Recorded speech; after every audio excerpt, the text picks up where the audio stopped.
പശ്ചിമേഷ്യയിലെ Gaza city പിടിക്കാനുള്ള Israeli ആക്രമണത്തിൽ 75 പലസ്തീനികൾ കൂടി കൊല്ലപ്പെട്ടു എന്ന വാർത്തയാണ് ഈ പ്രഭാതത്തിൽ നമ്മെ തേടി വരുന്നത്. പള്ളിയും ഗസ സിറ്റിയും വിട്ടുപോകില്ലെന്ന ഗസയിലെ ക്രിസ്ത്യാനികളും വ്യക്തമാക്കി. വിശദാംശങ്ങളുമായി പി ജെയിംസ് തത്സമയം ചെയ്തു. P James, good morning. Good morning S K. Hi. ഉത്രാടത്തിന് ആശംസകൾ നേരുന്നു. ഉത്രാടത്തിന്റെ ആശംസകൾ തിരിച്ചും ഓണമൊക്കെ പൊളിക്കുമോ ഈ പ്രാവശ്യം? തീർച്ചയായിട്ടും. ഓക്കെ. പിയുടെ ജന്മസ്ഥലമായ കൊമ്പടി ഞാമാക്കലിലെ ഓണമായിട്ട് ബന്ധപ്പെട്ട എന്തെങ്കിലും കലാപരിപാടികളുണ്ടോ? കൊമ്പടി ജാമാക്കലിൽ കലാപരിപാടികൾ നടക്കുന്നുണ്ട്. ഇത്തവണ ഓണം 24-ലാണ്. തകർക്കും. അതെ. അപ്പം നമ്മൾ തകർച്ചയുടെ പാതാളത്തിലേക്ക് പോയിട്ടുള്ള പശ്ചിമേഷ്യയിലെ ഗസയെ കുറിച്ച് പറയൂ. എസ് കെ, നമ്മൾ ഉത്രാടത്തിന്റെ സന്തോഷത്തിൽ നിൽക്കുമ്പോഴും അന്താരാഷ്ട്ര തലത്തിൽ സംസാരിക്കുമ്പോൾ ദുഃഖത്തിന്റെ വാർത്തകളാണ് പറയാനുള്ളത്. കവി പറഞ്ഞ പോലെ എൻ്റെ മുരളിയിൽ നിന്ന് വിഷാദ ഗാനങ്ങളെ വരുന്നുള്ളൂ എന്ന് പറയുന്ന അവസ്ഥയാണ്.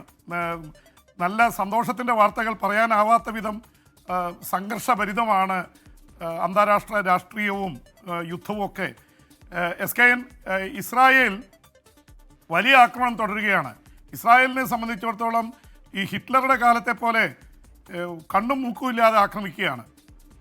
അവിടെ ഗസ സിറ്റി പിടിച്ചെടുക്കാനുള്ള വലിയ ഒരു ഇരച്ചുപായലാണ് ഇസ്രായേൽ സൈന്യം നടത്തിക്കൊണ്ടിരിക്കുന്നത്.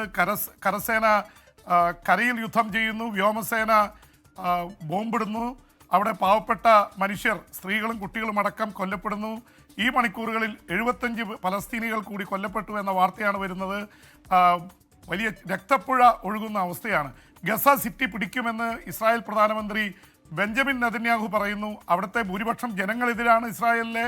അവിടുത്തെ മന്ത്രിസഭയിൽ ഭൂരിപക്ഷം എതിരായതുകൊണ്ട് വോട്ടിനിടാതെയാണ് ഈ ഓപ്പറേഷൻ ബെഞ്ചമിൻ നെതന്യാഹു നടത്തുന്നത്. ഒരുപക്ഷെ വിശ്വസിക്കാനാവില്ല എസ് കെ എൻ, ഇസ്രായേലിൻ്റെ സൈന്യാധിപൻ ഇയാൽ സമീർ, അദ്ദേഹത്തിൻ്റെ സൈന്യം അതിശക്തമായിട്ടുള്ള എതിർപ്പാണ് രേഖപ്പെടുത്തിയത്. ഗസ പിടിച്ചടക്കിയാൽ ഒരുപാട് രക്തപ്പുഴ ഒഴുകും, അവിടെ സൈനിക ഭരണം കൊണ്ടുവരേണ്ടി വരും. എത്ര കാലം 23 ലക്ഷം ജനങ്ങളെ ഇങ്ങനെ പിടിച്ചു വയ്ക്കാൻ സാധിക്കും? അവിടെ പട്ടിണി കിടന്ന് മനുഷ്യർ മരിക്കുകയാണ്.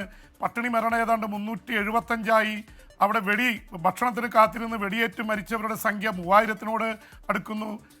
കൊല്ലപ്പെട്ടവർ 22 മാസത്തിനുള്ളിൽ കൊല്ലപ്പെട്ടവർ 63,000 കഴിഞ്ഞ് 64,000-ന് അടുത്തെത്തുകയാണ്. കാണാതായവർ, അത് കെട്ടിട അവശിഷ്ടങ്ങൾക്കിടയിൽ കുടുങ്ങി കാണാതായവർ ഏതാണ്ട് 12,000-ഓളമാണ്. ഇങ്ങനെ മനുഷ്യജീവനുകളുടെ കണക്കാണ് ഞാൻ പറഞ്ഞുകൊണ്ടിരിക്കുന്നത് സ്കെയിൽ. എന്തായാലും വലിയ അവസ്ഥയിലാണ് കാര്യങ്ങൾ.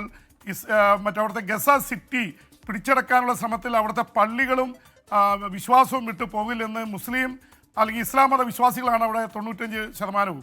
അവരോടൊപ്പം തന്നെ അവിടുത്തെ ക്രിസ്ത്യാനികളും പ്രഖ്യാപിച്ചിരിക്കുന്നു. ഒരുപക്ഷെ ഫ്രാൻസിസ് മാർപ്പാപ്പ എല്ലാ ദിവസവും വിളിച്ചുകൊണ്ടിരുന്ന പള്ളിയിലടക്കം ജനങ്ങൾ കൂട്ടം കൂടി ഞങ്ങൾ ഈ ഗസ സിറ്റി വിട്ടുപോകില്ല എന്ന് പ്രഖ്യാപിച്ചുകൊണ്ടിരിക്കുകയാണ്. അപ്പോൾ അവിടെ എല്ലാവരും ഗസയിലെ ജനങ്ങൾ ജാതിക്കും മതത്തിനപ്പുറം ഒരുമിച്ച് നിൽക്കുന്ന ഒരു കാഴ്ച കൂടിയാണ് കാണുന്നത് എസ് കെ എൻ.